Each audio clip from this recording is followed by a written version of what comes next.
Hello students, M and C welcomes you all. M and C में आप सबों का बहुत बहुत स्वागत। आज की क्लास में हम सेकेंड ऑर्डर डेरिवेटिव्स करने जा रहे हैं। सेकेंड ऑर्डर डेरिवेटिव्स बहुत ही इंपॉर्टेंट होते हैं from the examination point of view. इससे क्वेश्चंस हमें प्रूविंग टाइप क्वेश्चंस पूछे जाते हैं मेनली। तो इसमें बेसिकली है क्या हमारे पास, अगर आप सेकेंड ऑर्डर डेरिवेटिव या हायर ऑर्डर डेरिवेटिव की बात करें तो उसमें क्या है कि एक एग्जाम्पल से आप इसको बहुत अच्छी तरह से समझ सकते हैं कि अगर आपके पास y is equal to fx दिया हुआ है, आपने एक बारी डिफ्रेंशिएट कराया तो आपको क्या मिल जाता है, dy बाय dx मिल जाता है एक बारी डिफ्रेंशिएशन कराने से, जिसको कि हम f' से रिप्रेजेंट कर देते हैं। अगर हम दोबारा इसी को डिफ्रेंशिएट कराएंगे तो हमारे पास जो ये आएगा d बाई डी एक्स आ जाएगा, साथ में आएगा dy बाई डी एक्स, और इधर क्या आ जाएगा, चूंकि हम डबल डिफ्रेंशिएशन करेंगे तो f'' लिख सकते हैं। तो यहाँ पर देखिए कि क्या हो गया, d2y ओवर dx का होल स्क्वायर हो गया, ये f'' के बराबर हो गया। यही सेकेंड ऑर्डर डेरिवेटिव है। अब बात यह है कि हम जो है बार बार ब्रैकेट यूज नहीं करके हम d2y ओवर dx स्क्वायर ही यूज कर लेते हैं, ठीक है। एज्यूमिंग कि ये जो dx है वो एक ही क्वांटिटी है तो ये यूज कर लेते हैं, ठीक है। Another notion for this can be y' है ना, ये y" हो जाएगा इस तरह से, और ये भी y" हो जाएगा, ये भी y" हो जाएगा।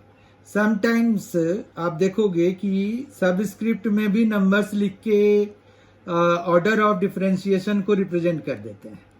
तो इस तरह से अगर सबस्क्रिप्ट में हम 1 2 वगैरह लिख देते हैं तो उससे हमें ऑर्डर ऑफ डिफरेंशिएशन पता चल जाता है। तो ये हमारा सेकेंड डेरिवेटिव के लिए, सेकेंड ऑर्डर डेरिवेटिव के लिए यही चीज है। अब जैसे मान रखिए कि हम एक एग्जांपल ले लेते हैं, y इज इक्वल टू हमें दिया हुआ है x³ plus 10x, x³ plus 10x दिया हुआ है। तो अगर हमें यहाँ कह रहे हैं कि फाइंड कीजिए, ये क्वेश्चन हो गया, तो फाइंड कीजिए कि d2y ओवर dx स्क्वायर, ठीक है। तो कोई दिक्कत नहीं है, हम यहाँ क्या करेंगे, यहाँ पर y हमें दिया हुआ है x³ प्लस 10x, आप डिफ्रेंशिएटिंग बोथ साइड्स करा देंगे, both sides with respect to x करा देंगे, वी गेट, तो ये आ जाएगा dy by d x is equal to 3x square plus 10x की जगह पे सेक स्क्वायर x आ जाएगा। फिर अगेन डिफ्रेंशिएटिंग कर देते हैं, अगेन डिफ्रेंशिएटिंग,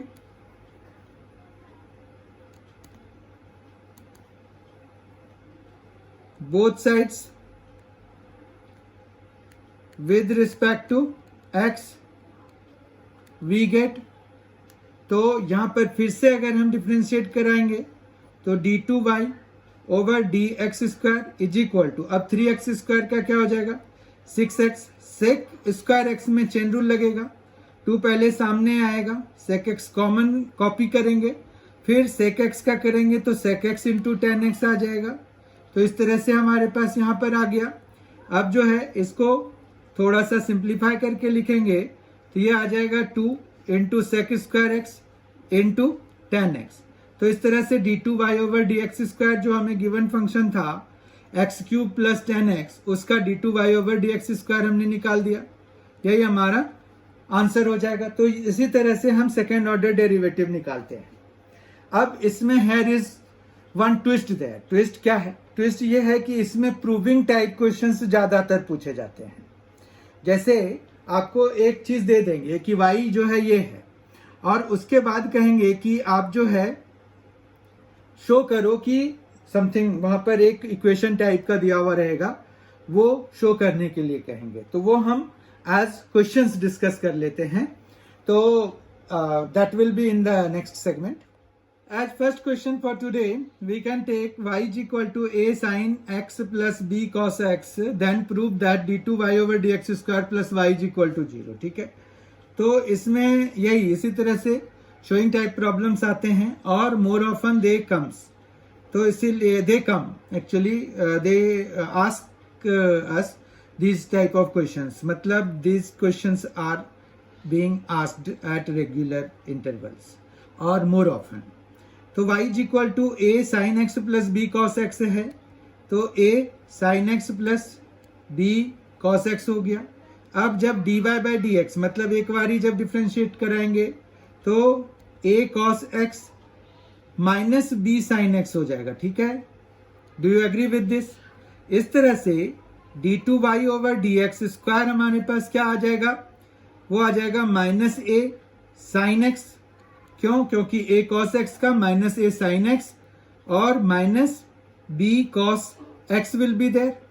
और अगर माइनस आप कॉमन ले लोगे तो यहां पर क्या बचेगा, a sin x plus b cos x, जो कि क्या है, y के बराबर है.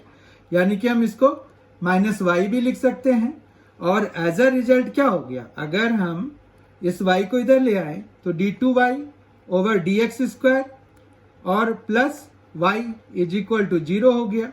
और एज अ रिजल्ट हमने जो प्रूव करना था वो हमने प्रूव कर दिया. Second question for today is also, let us take it from showing type question. If y is equal to sine inverse of x, show that 1 minus x square d2y over d x square minus x dy by d x is equal to 0. ठीक है, तो इसमें भी हम वैसे ही काम करेंगे कि y is equal to sine inverse of x दिया हुआ है, तो डिफ्रेंशिएटिंग बोथ द साइड्स कर लेंगे. तो differentiating both sides with respect to x we get, तो differentiating both sides with respect to x we get dy by d x is equal to 1 by root under of 1 minus x square. Right ना, ये मिल जाएगा. फिर again differentiating कराएंगे as we need d2y over d x square, तो again differentiating both sides with respect to x we obtain d2y over d x square is equal to, अब यहां पर क्या होगा, ये 1 by root under of 1 minus x square है, तो इसको हम पावर में माइनस करा के ले जा सकते हैं इसको ऊपर. तो ये 1 माइनस एक्स स्क्वायर पावर में माइनस हाफ है, और इसका डिफ्रेंशिएशन मतलब हमने डैश लगा दिया. तो ये माइनस हाफ सामने में आ जाएगा. 1 माइनस एक्स स्क्वायर की पावर में ये माइनस 1/2 और फिर और एक फर्दर -1 हो जाएगा. और साथ में चेन रूल के कारण 1 माइनस एक्स स्क्वायर का -2x भी आ जाएगा. ठीक है, आपको समझ में आ रहा है ये कैसे हो रहा है? तो ये d2y over d x square जो है ये बेसिकली -1/2 इंटू ये -3/2 हो जाएगा, जो कि नीचे चला जाएगा. तो ये 1 minus x square into root under of 1 minus x square हो जाएगा, और इंटू में -2x भी है. ठीक है, तो ये 2 तो कैंसिल हो गया, माइनस माइनस प्लस भी हो गया. तो ये आ गया x by 1 minus x square into में root under of 1 minus x square. ठीक है, इतना समझ में आ गया. तो d2y over d x square हमारे पास ये आ गया. अब जो है जो एक्सप्रेशन हमें दिए हुए हैं, now 1 minus x square into d2y over d x square minus x into dy by d x is equal to 1 minus x square into d2y over d x square की जगह पे x by 1 minus x square into root under of 1 minus x square minus x into dy by d x की जगह पे root under of 1 minus x square लिख देंगे. यहाँ पर 1 माइनस एक्स स्क्वायर से 1 माइनस एक्स स्क्वायर कैंसिल हो जाएगा. ये आ जाएगा x upon root under of 1 minus x square minus x by root under of 1 minus x square. ये दोनों कैंसिल होके 0 आ गए। तो इसका मतलब क्या हुआ कि प्रूव्ड हो गया हमारे पास 1 minus x square d two y over d x square minus x d y by d x is equal to 0। तो we can write here proved, right.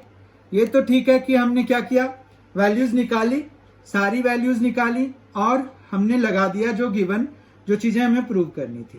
पर इसको हम दूसरे तरीके से भी कर सकते हैं।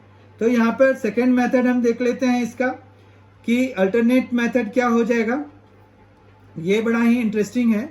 ये तब हम लगाते हैं जब आप यहाँ पर देखिए, इस प्रॉब्लम में क्या खास बात है कि जब आपने d y by d x निकाला तो यहाँ पर 1 upon root under of 1 minus x square आया, मतलब कि you have obtained some denominator there.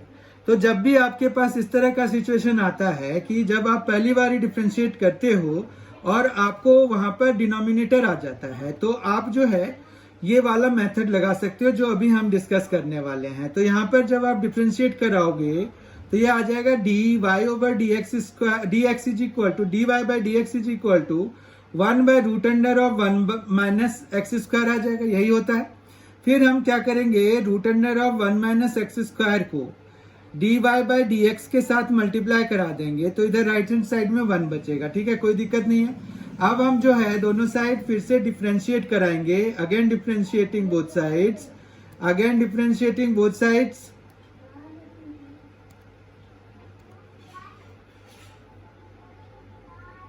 तो both sides with respect to x we get what we get। अगर हम फिर से डिफरेंशिएट कराएंगे तो यहाँ प्रोडक्ट रूल लगाना पड़ेगा। प्रोडक्ट रूल लगाएंगे तो 1 माइनस एक्स स्क्वायर तो ठीक है, d y by d x का d two y over d x square हो जाएगा, प्लस लगाएंगे इसका कराएंगे तो ये आ जाएगा 1 by two root under of 1 minus x square, into में माइनस 2x भी आएगा चेन रूल के कारण, ठीक है। और फिर इस बारी d y by d x रहने देंगे, इक्वल टू 0 हो गया, ठीक है। अब अगर देखिए तो यहाँ पर ये कैंसिल करा देंगे, ठीक है। उसके बाद हमारे पास ये जो root under of 1 minus x square है उससे थ्रू आउट हम मल्टीप्लाई करा देते हैं। तो यहाँ पर क्या आ जाएगा, यहाँ पर हम लिख भी सकते हैं कि मल्टीप्लाई करा रहे हैं, तो multiplying throughout, multiplying through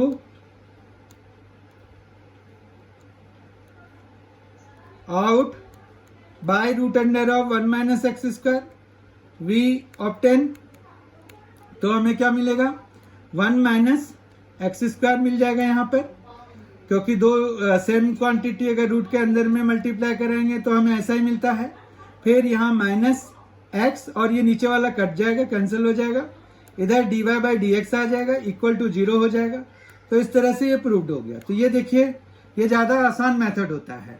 तो जब भी आप पहली बार ही डिफरेंशिएट कराते हैं और आपको हायर ऑर्डर मतलब सेकेंड ऑर्डर डेरिवेटिव के लिए कुछ प्रूव करने के लिए आता है, तो आप हमेशा यही करिए कि जो डिनोमिनेटर है उसको लेफ्ट हैंड साइड में लेके आ जाइए और फिर जो है दोनों साइड प्रोडक्ट रूल लगा करके और फिर चेन रूल लगा करके डिफरेंशिएट करा दीजिए, तो आपको ये आंसर आ जाएगा। इस तरह से हमने आज जो है सेकेंड ऑर्डर डेरिवेटिव कवर कर लिया।